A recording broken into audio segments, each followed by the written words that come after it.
right, welcome back to another episode. This is going to be episode 3 of the rear-wheel drive Magna series. If you've missed anything along the way, smack that button up there. That'll take you to the last one. If you're still lost, click the button again up there, and that'll take you to the first one. Now, in case you're missing out, we fired this thing up in the last episode. Pretty crazy.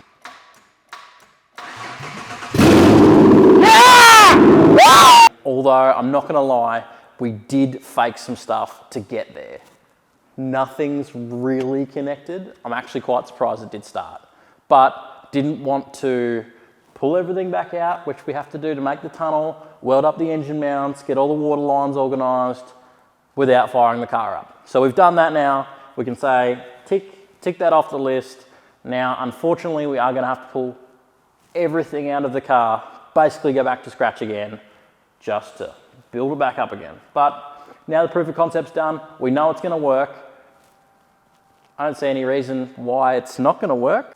So before we pull all this apart, one hilarious little thing that I messed up along the way was the steering rack. So I actually thought we'll go to a front rack conversion, that'll be great. However, now when I turn left, the wheels actually go right. All right, so we're down here at BSC and we're gonna try and make a tunnel. Now, it is the weekend. I did find a quiet little spot. I did have to break in, so hopefully no one's watching. Nah, I used the key, don't worry.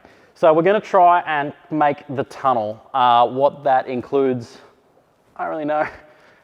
So I've marked the top at whatever measurements and the sides. We're gonna try and slip roll these two areas here and use a guillotine and cut off what we don't need. I've obviously not done this before, so come along for the journey as we discover fabrication. Stay.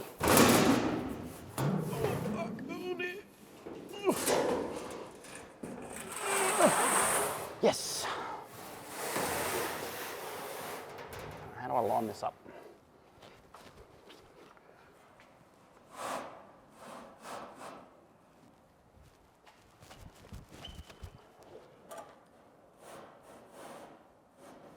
Oh yeah, it's easy. A few moments later.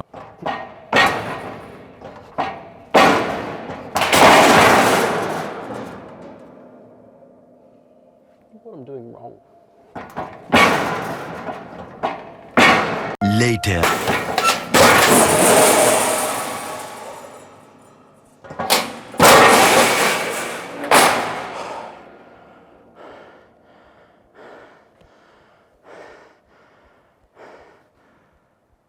Fuck that. Well, we're back at Magna HQ. It's no surprise. I don't really know how to fabricate. I don't know who could have guessed anything that has the trades. Probably marginally difficult to do. Certainly not this guy. But anyway, we've got a piece of sheet metal folded into what looks to be a rectangle with no bottom. It's kind of radius. I don't know if I mentioned it. I was gonna try and roll it and do cool things that none of it worked. I didn't even really understand how to use the guillotine. So anyway, we'll get this in the car and then I'm still winging it. I don't know, just get in the car. And there we have it. There's a rectangle with no bottom in our Magna. So I've just tacked this in place. I didn't obviously show you guys what I was doing because I was trying to hold it with the jack and tack it and it was all very ugly, but it's gonna fit, it's gonna work. I'm probably not gonna film actually stitching it in. It looks like I'm just gonna have to smash it with a hammer and conform it to where the Magna used to be and parts of Magna and cut off where there's now pieces of rectangle. So gonna go through and do that now. I don't really know how to make it fit with the gearbox, like to know if it's gonna fit. I've done a guide in the car, so I just used like a max height of gearbox and it's above that. So once again, let's learn fabrication.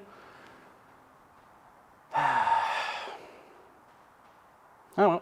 All right, and just like that, the tunnel is done. Well, it wasn't actually quite that simple. Unfortunately, it did take most of a weekend, but I'm no fabricator.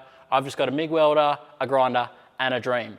Big thank you to Boggs once again for the sheet metal folder. I could have done it without him, but now it's done. You'll see in the B-roll here, it's probably not the nicest job. I'm not going to win any welding awards, but it is structurally sound, and I'm going to go over it with some sealant so no fumes or smoke can get in the cab.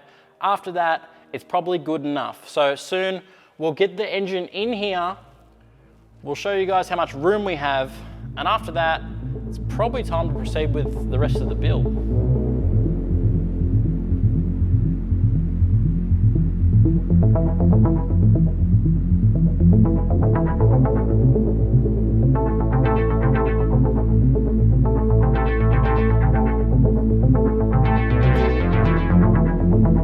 So that's going to wrap up the tunnel section of this build. I'm considering that done. It might not be smoke proof, but it's certainly going to stop any fire or oil coming into the cabin. I don't know if it's that glamorous, but the carpet will cover it up, so will the dash, so you're not really going to be able to see it in there. And I didn't really have much of a choice because that's about the bare minimum to get the gearbox in the car. Anyway, so next we're going to work on steering, and after then I think we just need a tail shaft and we can start finally assembling the car ready to hit the streets. I know I've skimmed over a lot of this stuff, like doing the tunnel actually took me a whole weekend and I've barely shown you 2 minutes of it, but it's kind of the same stuff over and over. It's not very exciting, and if anyone wants to do this at home, go right ahead. I'll give you all the details, all the photos along the way, but for the story, it's probably not really necessary. So I'll skim over that. If you do want more info, hit me up. I'm happy to chat with anyone about doing this because I don't think anyone's gonna do it, but you should because it's bloody sick. So as promised earlier, now I'm gonna talk about the rack. So that was a whole ordeal in itself. I would actually turn the wheel left and the wheels themselves would go right. The problem with that is we've moved the rack from the rear to the front, so now we need a front rack. And lo and behold, a 318i rack with a little bit of modification actually fits. So we've made a custom rack cross member, if you will, between where the old cross member went. So that's just a custom one, mounted up the 318i rack, made all custom lines, so all brand new Speedflow lines, which cost me an arm and a leg. So thank you very much. If they'd like to sponsor the channel, that'd be appreciated too. Other than that, it honestly wasn't that hard. The big downside from doing this is because the rack goes below the engine, the wheel center line is so far up, we've had to run these Z-link spacers. Now, I'm not proud of them, but it will allow us to finish the build. I'll fix it properly one day, but for the meantime, these bad boys here are gonna get the job done. I don't think they're gonna fall off, and it gives us the ability to steer the car. So sometimes you do have to compromise with stuff like this, and that was one of those times where I didn't really want to spend 6 weeks engineering a steering setup. I just grabbed the welder and some plate and ticking off the jobs on the list. One of those is to actually get water in and out of the radiator and through the engine. So a massive thank you to Reese at Grease Garage for sponsoring these hoses. So he actually reached out to me. He's a huge Magna fan, just like all of you are for watching this video right now. And he said, I actually have the parts that you guys need. So as a total miracle, he actually had the stuff to convert a Magna engine to have north-south facing pipes, which is ridiculous. So head on down to Grease Garage, check him out. Reese has an 800 horsepower Magna, also mucking around with turbo Pajeros, and it's actually the sickest channel ever. So a massive shout out to Reese. Thank you very much. Go and check his channel out. Show him some love because he actually showed us some love, and maybe one day we'll be able to collaborate together. He's over the other side of Australia, but we could make something work. So now we're going to chuck in these hoses and fill the radiator up, and then we need to make an exhaust, and then a tail shaft, then the interior, and then it's time for some skids. Just like Reese intended, slip the front one on just there on the radiator, and then all the way back to the thermostat. So almost as if the factory intended to do it that way. Pop that on the thermostat right there, and then you've got rear wheel drive radiator hoses in your front wheel drive Magna. So some crazy mishmash right there going on, but I can't believe at how well the build is panning out and just how collectively we can make this work in the most professional way possible.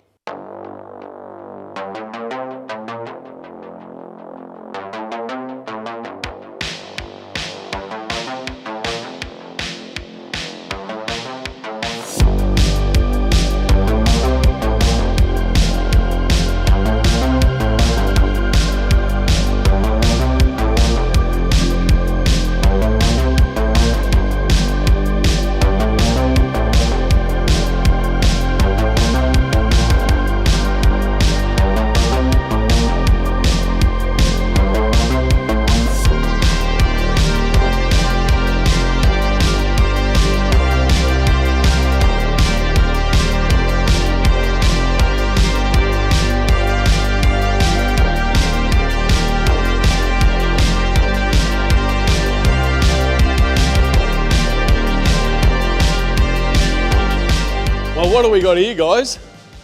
Someone's been a very, very busy, creative man. Wow, you have been very, very busy. Some late nights I see too. Well, what do we got here?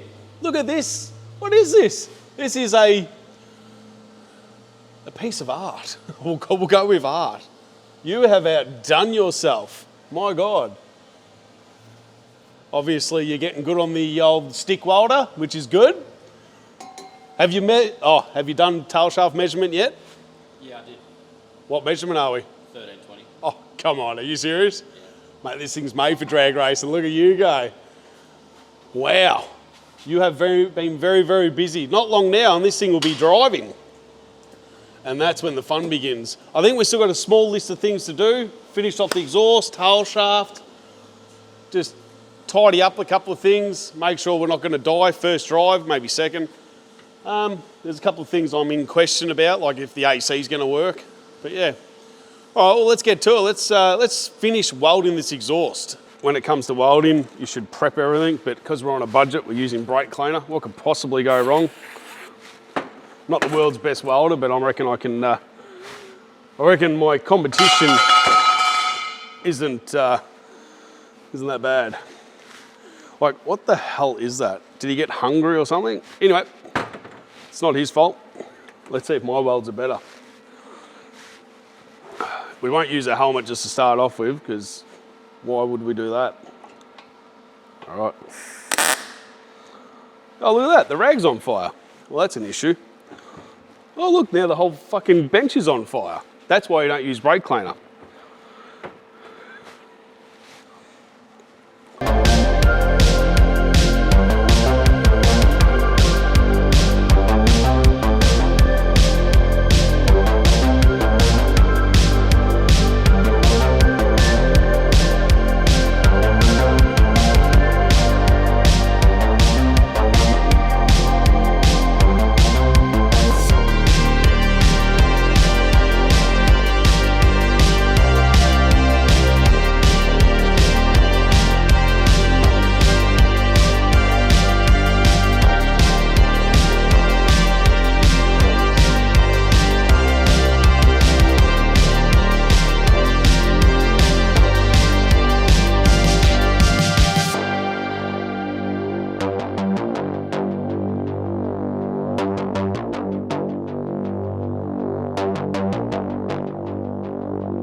All right, so obviously it's the next day and now the exhaust system is done. So with Bubba's help, we got it all welded up. I'm not sure that his welds are actually better than mine. After all that shit talk, he's backed it up and, well, it's a weld, it won't leak.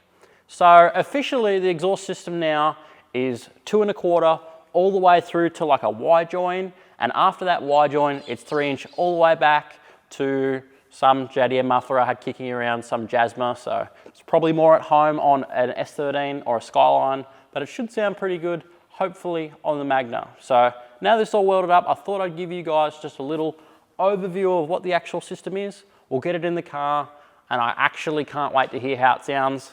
I haven't fired it up, haven't anything. I want it to be genuine on camera. So we'll get it in the car now, we'll get it fired up, and hopefully it sounds pretty good. All right, so we're about to start it up for the first time. This is gonna be genuinely our first time hearing it. I've held off all night and all morning from starting it up. So you're gonna get to see my face, and now it's all ready to go. So Maddie's gonna hit the key, and let's see what it sounds like for the first time on camera. Maddie?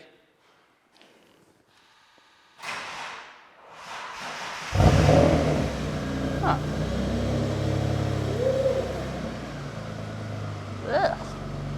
Ugh. That's lame. So quiet. It's so quiet. Oh no, it's got a bit. That's got a bit. Yeah. Oh no, she's not bad. The old Maggie that could, although it's quiet now. Man, that's weird. That's fucking sick. That's, yeah, at first I wasn't sold, but yeah, I'm a fan.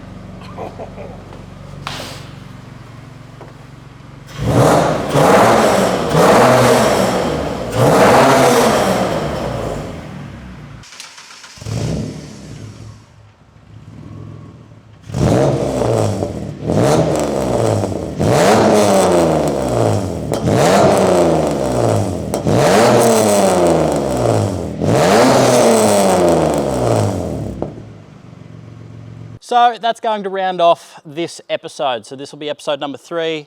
All we need now is a tail shaft, the interior putting back together. Hopefully you guys like the exhaust. Got to finish a couple other little jobs and then we're ready to hit the streets. Where should we go? Drop a recommendation in the comments. Where should we take this thing? I don't really know. I mean, with the drive shaft length 1320, maybe we should go drag racing. Maybe we should go to like a dirt oval. I don't know. We'll take it somewhere, but that'll be in a future episode. Thank you very much for watching. Tell your mum to subscribe. I know she's been watching, and we'll catch you on a future episode where we go and do Magna things with Magna people.